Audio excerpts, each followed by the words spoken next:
하나님 말씀 봅니다. 고린도전서 12장 1절에서 11절까지 말씀 우리 함께 같이 교독합니다. 제가 먼저 1절 말씀 시작합니다. 형제들아 신령한 것에 대하여 나는 너희가 알지 못하기를 원하지 아니하노니 너희도 알거니와 너희가 이방인으로 있을 때에 말 못하는 이상에게로는 그대로 끌려갔느니라. 그러므로 내가 너희에게 알리노니 하나님의 영으로 말하는 자는 누구든지 예수를 저주할 자라 하지 아니하고 또 성령으로 아니하고는 누구든지 예수를 주시라 할 수 없느니라. 은사는 여러 가지나 성령은 같고 직분은 여러 가지나 주는 같으며 또 사역은 여러 가지나 모든 것을 모든 사람 가운데서 이루시는 하나님은 같으니 각 사람에게 성령을 나타내심은 유익하게 하려 하심이라. 어떤 사람에게는 성령으로 말미암아 지혜의 말씀을 어떤 사람에게는 같은 성령을 따라 지식의 말씀을 다른 사람에게는 같은 성령으로 믿음을 어떤 사람에게는 한 성령으로 병 고치는 은사를 어떤 사람에게는 능력 행함을 어떤 사람에게는 예언함을 어떤 사람에게는 영들 불명함을 다른 사람에게는 각종 방언 말함을 어떤 사람에게는 방언들 통역함을 주시나니 이 모든 일은 같은 한 성령이 행하사 그의 뜻대로 각 사람에게 나누어 주시는 것이니라. 아멘. 아멘. 우리 11절 말씀 우리가 같이 다시 한번 읽어볼까요? 시작. 이 모든 일은 같은 한 성령이 행하사 그의 뜻대로 각 사람에게 나누어 주시는 것이니라. 아멘. 성령에 관한 말씀을 드리면서 이 은사에 관한 말씀을 제가 하지 못했습니다. 그래서 막 바쁘게 성경 찾아보면서 다시 정리해서 우리가 성령 하면은 은사 왠지 뭔가 눈에 보이는 현상적인 어떤 능력이나 이런 것들을 우리가 늘 연상하기도 하죠. 그래서 이 은사에 관한 이야기를 한번 잠깐 이 성경을 통해서 한번 살펴보도록 하는데 여러분들 중에 나는 내가 성령의 이런 은사를 받았다 해서 나는 예를 들어 방언을 말하고 예언을 말하고 그리고 방언 통역을 하고 일단 여러분들이 생각하고 있는 은사는 머릿속에서 일단 빼십시오. 1시간 후에 다시 집어넣으셔도 됩니다. 일단은 서인우 목사가 오늘 말씀을 통해서 드리는 이 은사를 한번 잘 들어보시고 나중에 다시 버린 걸 넣으시든지 아니면 그냥 그대로 버리시든지 그건 여러분들 알아서 하시면 됩니다. 성령에 관한 말씀을 드렸을 때에 그 어느 것 못지않게 오해를 많이 하고 있는 게 성령의 은사입니다. 그러다 보니까 은사는 개인적인 체험이 굉장히 중요하게 여겨지거든요. 그러다 보니 오해스러운 부분도 많이 있고 때로는 잘못 가르치기도 하고 있습니다.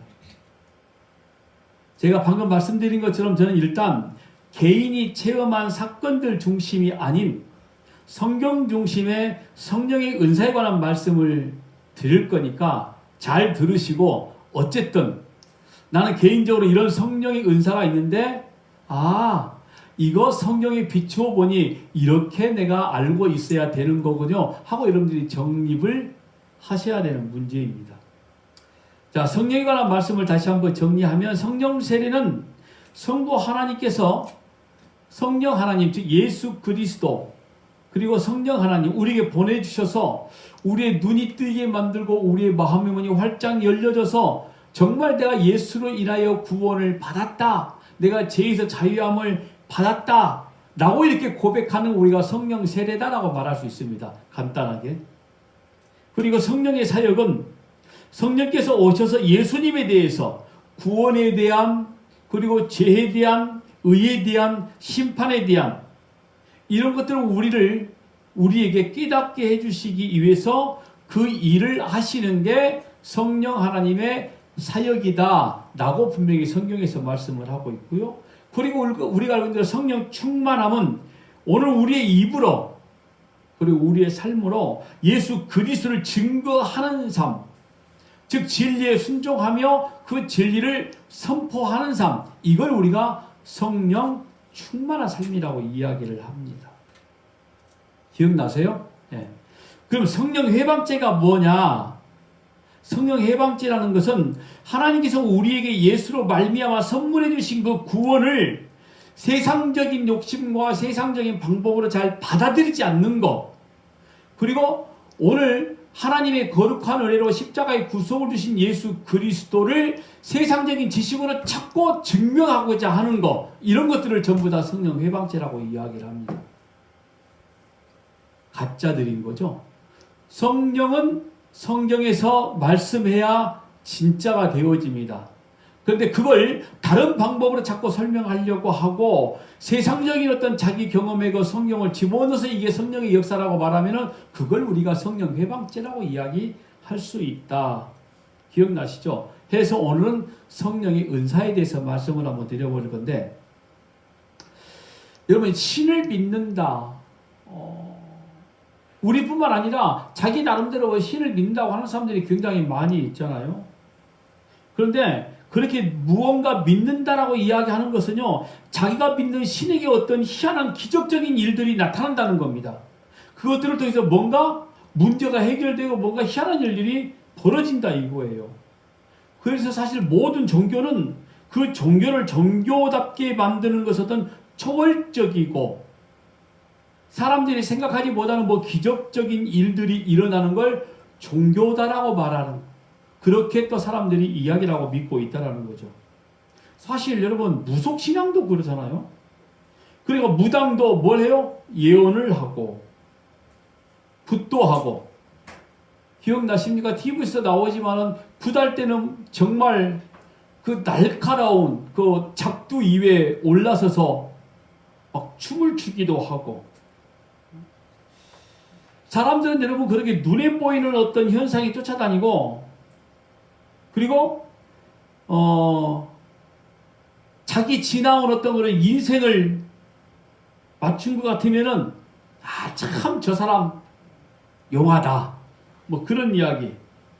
그러다 보니까 앞으로 내 인생은 어떻게 될 것 같아요? 그러니까 뭔가 자기 인생의 사건으로 뭔가 보여지고 나타나고 확인되어진 것들만 사람들이 쫓아나오고 있다는 거죠. 그걸 뭐 초월적인 일들, 뭐 기적적인 일들, 그러면서 자기가 가지고 있는 종교의 정당성을 부여하는 거예요. 이런 말 있잖아요. 어떤 귀신이든 내가 막 잘 빌어서 그게 감동만 하면 내 소원은 이루어질 수 있다. 이런 말이 있습니다. 제가 그걸 한자 수고로는 잘 솔직히 모릅니다만 그런 말을 들어본 적이 있어요. 그리고 또 이제 여러분 잘 알고 있는 뭐 지성이면 감천이다. 그 말이 바로 그렇게 나오는 거거든요. 그런데 여러분 우리 교회, 기독교를 말할 때는 기적이나 초월로 설명하면 안 됩니다. 오직 기독교는 무엇으로 설명해야 되는 거죠? 그렇죠. 말씀, 진리로만 해야 되는 거거든요. 그러니까 교회가 하나님의 말씀, 즉 계시를 근거로 존재하고 있어야 되는데 그렇지 아니하고 눈에 보이는 어떤 현상적인 사건을 가지고 교회 존재를 이야기한다라면 이미 그때부터 문제가 시작되어지는 거예요. 그래서 제가 이런 예를 한번 들었잖아요. 우리 교회 오세요. 우리 교회 오면은요, 질병 다 치료받고 문제 해결 다 받고, 그리고 아이 못 뵐 사람도 아이도 뵐 수 있고 사업이 잘 풀려요. 우리 교회 오면. 자, 이게 우리 교회 오면 여기 말만 살짝 한번 바꾸자고요. 내가 알고 있는 아주 용한 법사가 있어. 자, 거기 가면은 그 법사한테 찾아가 상담만 하고 기도만 받으면은 그 사람도 기도해줘요. 시간 정해놓고 기도도 해요. 그 법사한테 기도 받으면은 만사 형통이라니까, 애도 낳는다니까. 아주 뭐 전혀 다를 바가 전혀 없는 거죠. 왜 여러분 자꾸 교회 안에서 그렇게 눈에 보이는 현상적인 사건에 목숨을 걸고 그걸 원할까요? 왜 그럴까요? 간단하게 말해서 하나님을 제대로 모르니까 그래요. 그의 마음에는 하나님을 알만한 지식이 너무 얕은 거죠. 잘 모르고 있는 거죠. 이 말은 곧 제대로 교육을 받지 못했다는 말과 같습니다. 성경 66권을 통해서 제대로 하나님의 말씀 계시를 드려야 되는데 자꾸 눈에 보이는 어떤 형상적인 사건들만, 기적만, 초월적인 것만 쫓아다니고 있더라는 거죠. 보세요. 사도 바울이 갈라디아 교인들에게 뭐라고 말씀을 하고 있는지. 갈라디아서 3장 1절 말씀 보니까 어리석도다. 갈라디아 사람들아, 예수 그리스도께서 십자가에 못 박히신 것이 너희 눈앞에 밝히 보이거늘 누가 너희를 꾀느냐. 이게 무슨 말이냐면 기적과 이사와 표적을 구하던 갈라디아 사람들에게 너희들 앞에 십자가가 있는데, 너희의 눈으로 직접 봤던 십자가 예수 그리스도를 봤는데, 또 그리고 소문으로 이렇게 많이 듣고 있는데 뭘 더 원해? 하나님이 직접 너희들 눈앞에 나타나셔서 십자가에 죽으시고 너희의 모든 죄를 다 용서해 주셨는데 뭘 더 필요하니? 라고 이렇게 물어보는 거예요. 그러니까 교회, 이 기독교는 이 십자가 이것만으로 완전하게, 완성하게, 부족함이 없도록 만들어지는 것인데 너희들이 또 뭘 원하고 있느냐, 바로 이와 같은 거거든요. 여러분, 우리는 2000년 전 골고다에서 그 십자가를 지신 예수님의 사역으로 구원받게 되었음을 믿는 믿음으로, 하나님의 선물로 주신 그 믿음으로 하나님 나라 천국을 가는 겁니다. 우리는 이 객관적인 사실을 믿는 거예요. 지금도 눈앞에 보여지는 어떤 현상적인 사건을 믿고 우리가 예수를 믿어지는 게 아니라 십자가 지신 예수 그리스도를 성경을 통해서 객관적인 사실로 믿는 믿음. 그런데 사도 바울이 갈라디아 교인들에게 말하는 게 어떤 거냐면 이거예요. 너희들이 지금 얼마나 구원을 지금 제대로 모르고 있는지 알아? 즉 제대로 알지 못하고 있다, 이 말인 거죠. 어떻게 예수님이 오셨는데도 불구하고 너희들은 계속 기적만 지금 보여달라고 이야기를 하느냐. 혹시 또 이 말 들으면서 우리는 예수님을 직접 우리 육안의 눈으로 본 게 아니기 때문에 기적을 바라는 게 뭐 틀린 것 같지는 않는데요? 라고 말하면 되게 멍청한 거죠. 바울이 이렇게 이야기합니다. 고린도전서 1장 22절 24절에 유대인은 표적을 구하고 헬라인은 지혜를 찾으나 우리는 십자가에 못 박힌 그리스도를 전하니 유대인에게는 거리끼는 것이요 이방인에게는 미라는 것이로다. 오직 부르심을 받은 자들에게는 유대인이나 헬라인이나 그리스도는 하나님의 능력이요 하나님의 지혜입니다. 다른 사람들이 생각할 때는 그 십자가가 굉장히 어리석고 미련한 것으로 보인다라는 말이 되고요. 그런데 하나님의 백성들에게는 이것만이 바로 이 십자가만이 하나님의 지혜구나라는 걸 알아먹는다, 이 말이에요. 그럼 우리는 성경을 통해서 십자가를 바라보고 하나님의 구원을 우리가 직접 볼 수 있는 존재라고 이렇게 성경에서 말씀하고 있다니까요. 거기에 그러니까 그들에게 어떤 초월적인 사건이나 믿음, 어떤 초월적인 기적적인 일들이 부어지지 않아도 너희들에게는 믿음이 있어 라고 지금 말씀을 하고 있는 거죠. 더 이상 다른 거 보태지 않아도 충분하다, 바로 이런 말씀인 겁니다. 여러분, 제가 왜 기독교의 문제를 두 가지로 딱 나눠서 이야기했죠. 인본주의와 기복주의. 인본주의 이 사상은 모든 신앙의 중심이 누구인 거죠? 나예요. 인간. 그러다 보니까 자기 이성으로 이해되어질 수 있는 만큼만 하나님을 믿으려고 하죠. 그리고 하나님의 모든 능력과 말씀도 전부 다 자기의 삶에 적용을 하기 시작을 해요. 적용시킨 거 나쁜 것 같지 않죠? 근데 사실은 말이 적용이지 써먹는 거죠. 이용하고 있는 거죠. 그리고 신비주의, 이 기복주의가 뭡니까? 자기들이 알고 있는 게 솔직히 별로 없으니까, 하나님을 제대로 알지 못하니까, 계시의 하나님을 제대로 모르니까 자기들이 어떤 그런 경험하는 어떤 신비적인 거, 이런 것들을 신앙의 근거로 삼아버리는 겁니다. 그러다 보니까 그들의 신앙의 중심은 성경이 아니라 뭐죠? 자기 경험. 그리고 자기 경험 속에 뭘 집어넣는 거죠? 성경을 가지고 와.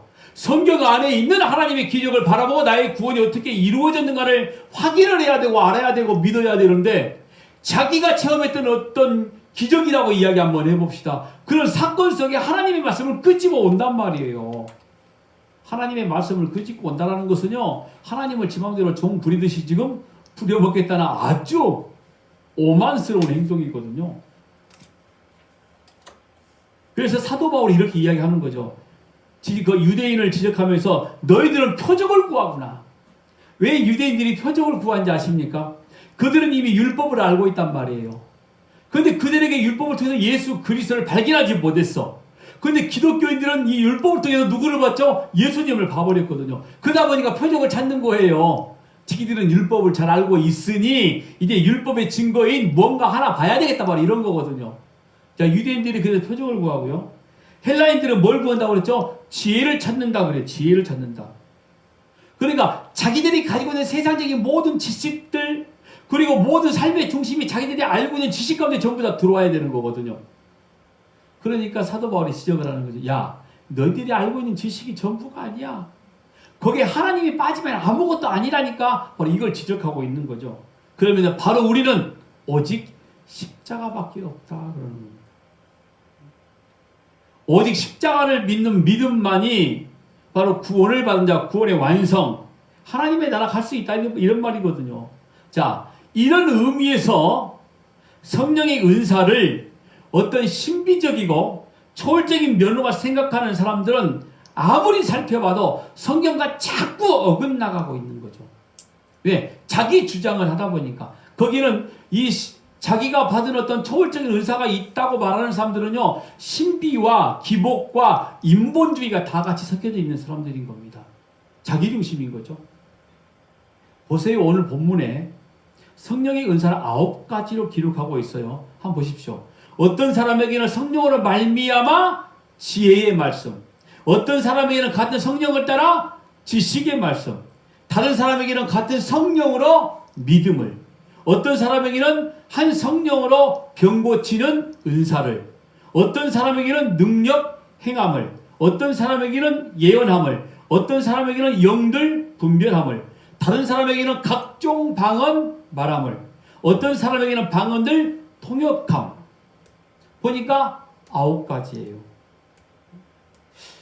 자, 이 중에 이건 좀 은사답다. 그런데 은사답지 않는 것도 굉장히 많이 있네. 이렇게 생각할 수 있죠. 뭐 예언, 뭐 방언, 병고침, 뭐 영분별, 뭐 이런 것들은 진짜 뭐 은사같이 보여져요. 우리가 일반적으로 생각하는 은사로 딱 규정을 하고 있다라고 그러면은. 그런데 여러분, 성경에는 이 은사를 표현하면서 너무 놀랍게도 다른 방향으로 자꾸 말씀을 하고 있어요. 성경은. 자, 먼저 로마서 1장 11절 말씀 볼게요. 내가 너희 보기를 간절히 원하는 것은 어떤 신령한 은사를 너희에게 나누어 주어 너희를 견고하게 하려 함이니. 뭘 주신다고 그랬죠? 은사를, 신령한 은사를 나누어 준대. 자, 가만 생각해 보세요. 신령한 은사, 성령의 역사예요. 성령의 은사. 사도 바울이 막 나눠줘요? 이런 말씀의 근거를 가지고 자기들 마음대로 해석해 가지고 뭐 내가 기도하면 성령 전가 집회, 은사 전목 집회 많이 들어봤잖아요. 솔직히 뭔가 은사가 임한다고 드립다 머리다 손 얹고 막 짓눌러서 안수기도 해준다고 하는 짓들 너무나 많이 봤잖아요. 어떤 분은 안수를 하시는데 막 대고 막 눌러서 기도하는 분이 있는가 반면에 어떤 분은 또 살며시 대고 기도하시는 분도 있는데 어떤 사람은 이마를 탁 때리는 분도 있었어요.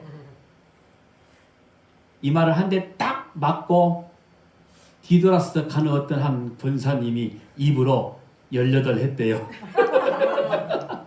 기분이 너무 나빴대.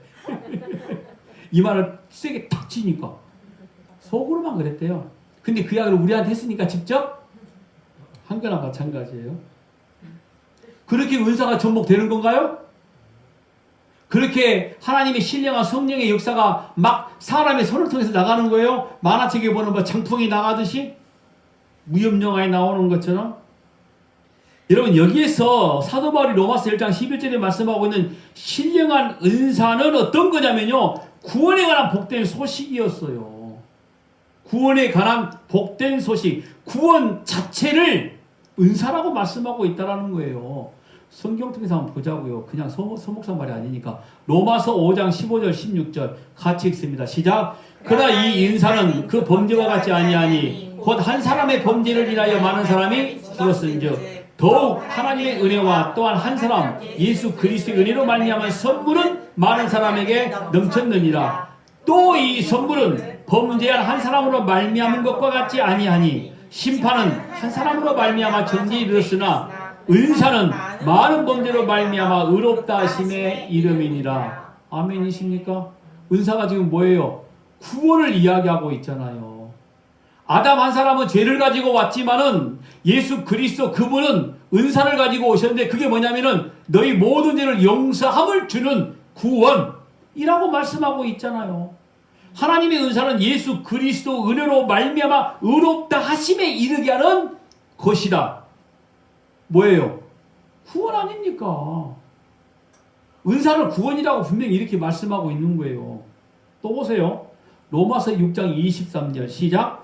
죄의 싹은 사망이요 하나님의 은사는 그리스도 예수 우리 주 안에 있는 영생이니라. 뭐예요? 하나님의 은사가 뭐라고 그러죠? 우리 주 안에 있는 영생. 영생이 뭡니까? 구원. 성경 자체에서 은사다라고 이야기하고 있는데 이걸 지금 구원, 영생이라고 지금 계속 말씀하고 있는 거예요. 이뿐만 아닙니다. 로마서 12장 6절에 8절까지 말씀, 오늘 이제 내용이 또 중복이 되는 내용도 있습니다. 우리에게 주신 은혜대로 받은 은사가 각각 다르니 혹 예언이면 믿음의 본수대로, 혹 섬기는 일이면 섬기는 일로, 혹 가르치는 자면 가르치는 일로, 혹 이루하는 자면 이루하는 일로, 구제하는 자는 성실함으로, 다스리는 자는 부지런함으로, 긍휼을 베푸는 자는 즐거움으로 할 것이니라. 잘 보세요.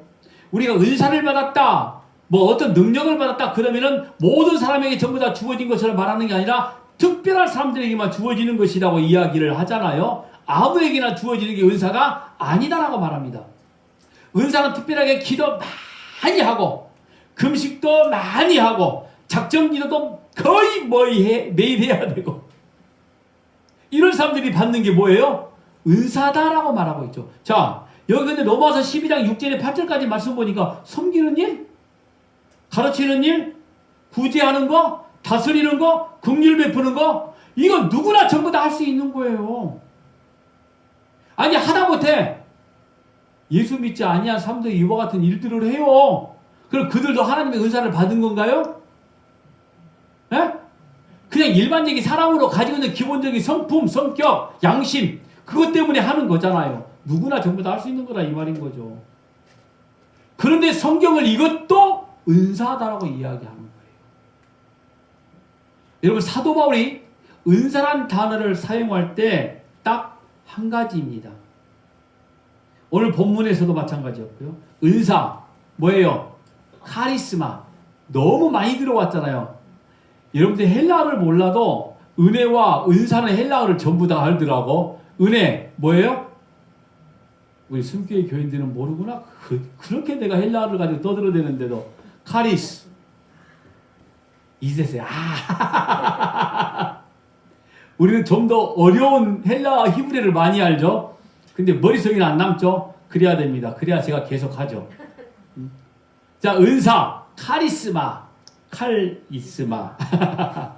여러분 이게 무슨 말인지 아세요? 선물이란 말이에요.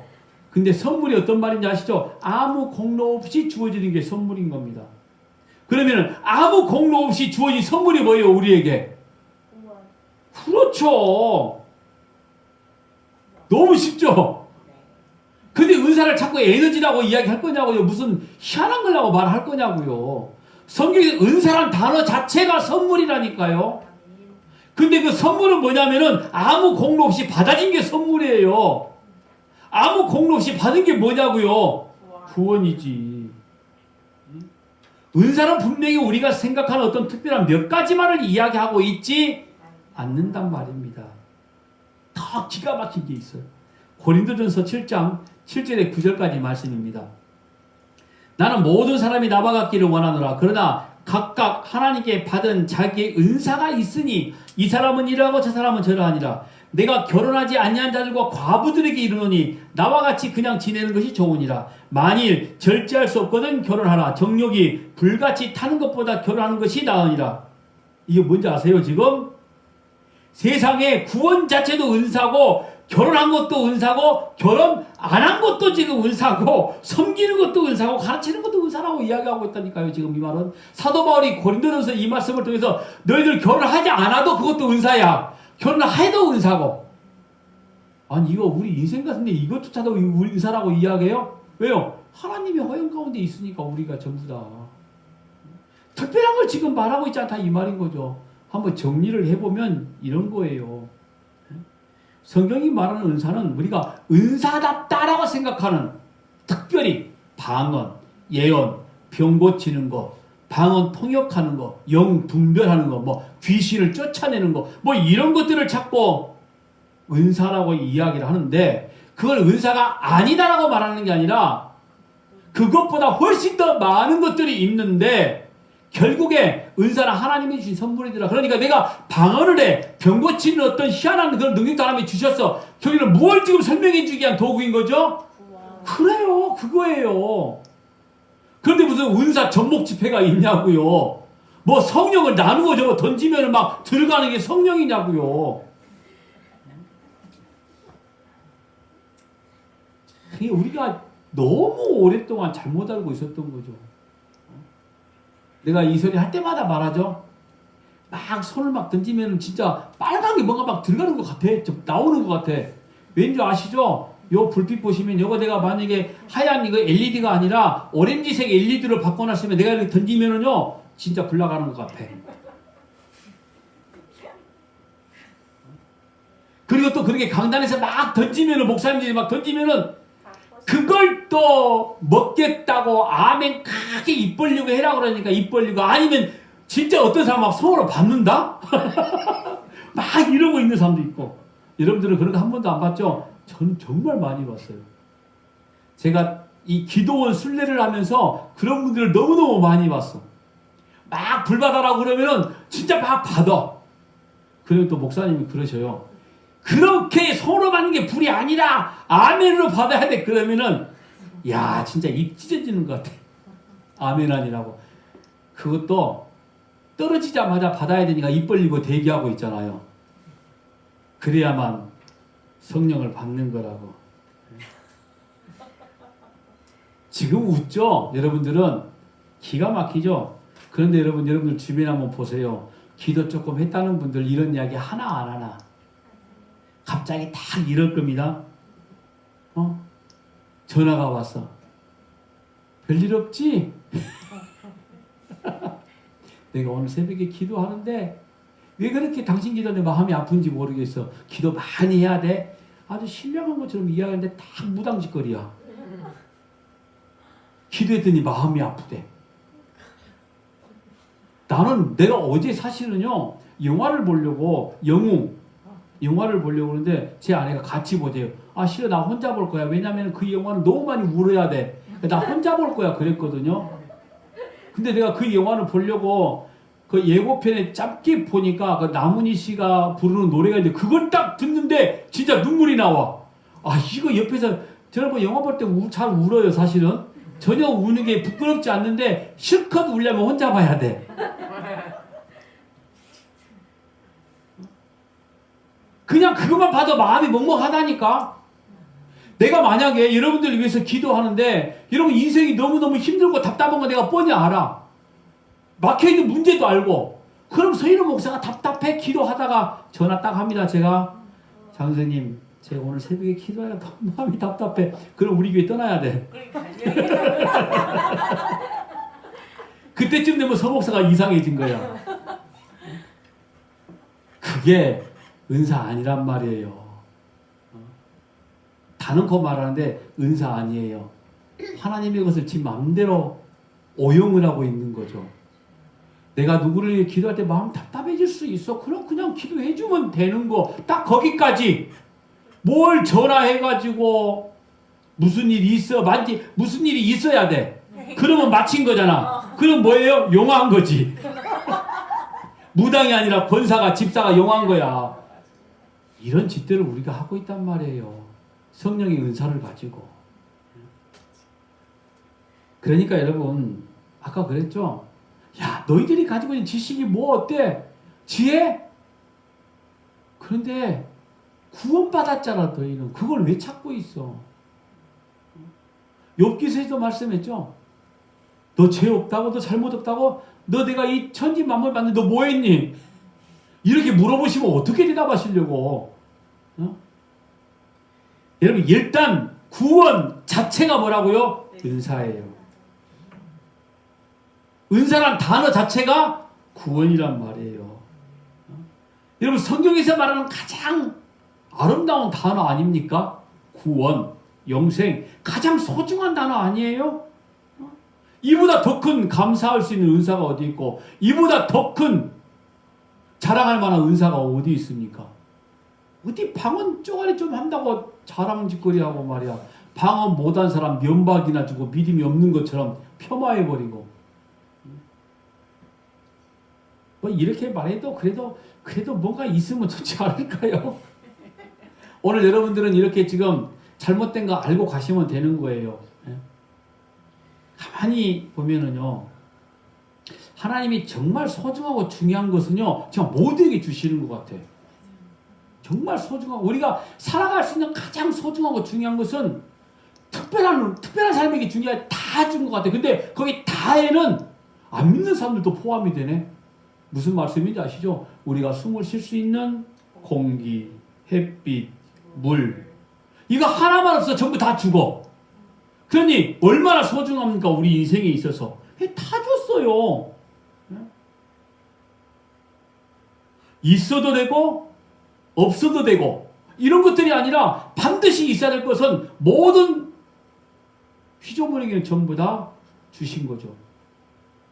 그러니까 정말 중요한 것은 다 보편적으로 이렇게 주셨단 말이에요. 거기에 만족하면 되는 건데 그저 뭘 어떤 특별한 것들을 찾고 받고자 하는 거죠. 그런데 우리는 그 일반적이고 가장 소중한 것들, 다른 사람들이 아무것도 아니라고 생각되는 가치를 우리는 가장 소중한 것으로 여겨지는 사람들이 있잖아요. 아멘이십니까?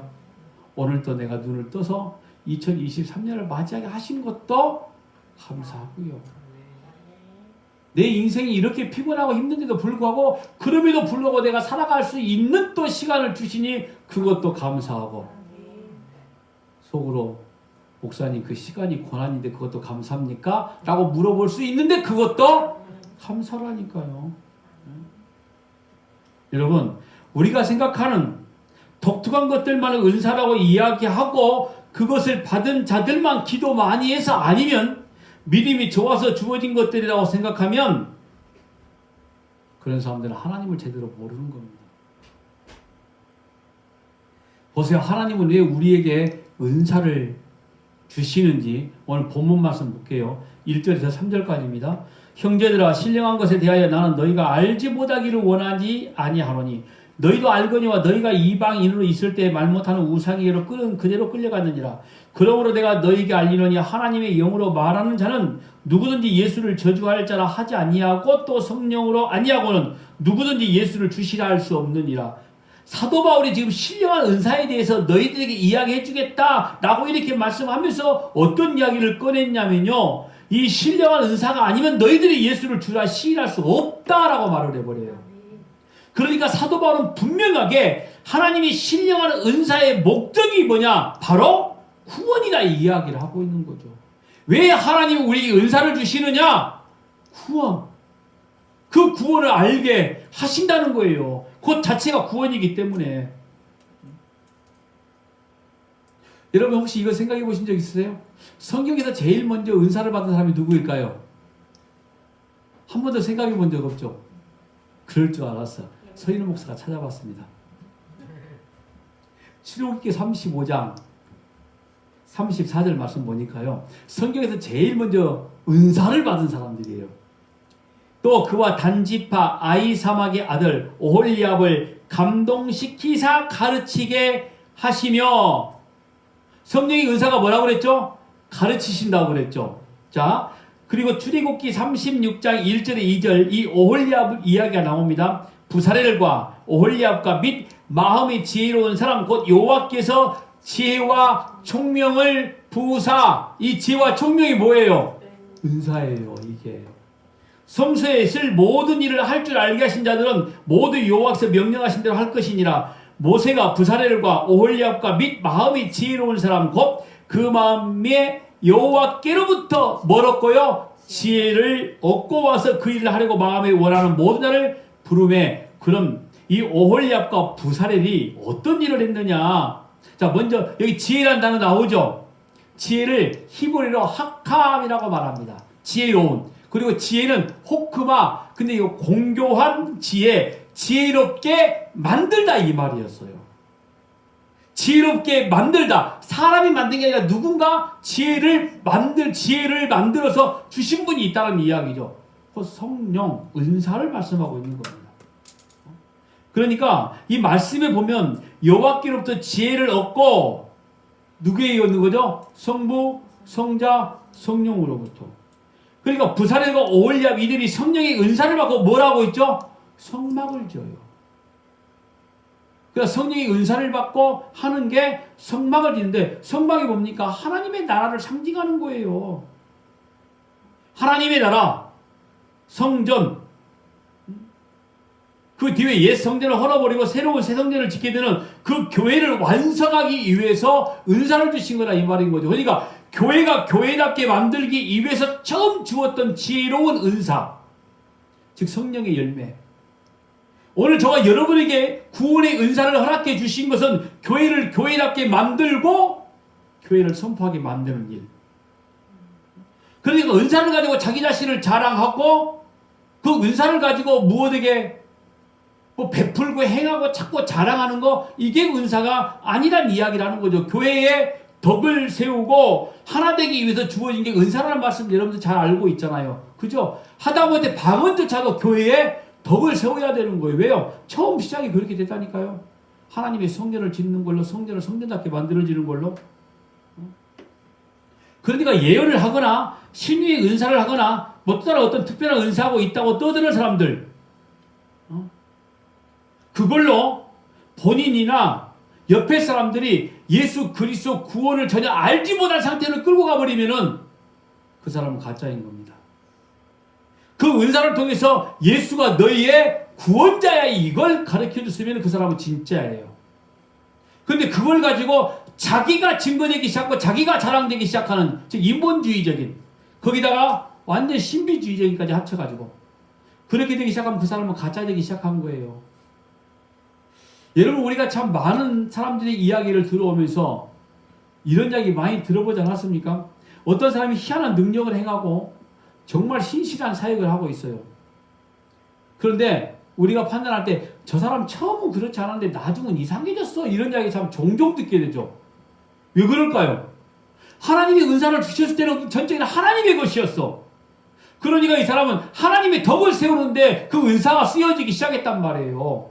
자기 모습은 보이지 않았어. 근데 어느 순간에 자기가 보여지기 시작한 거예요.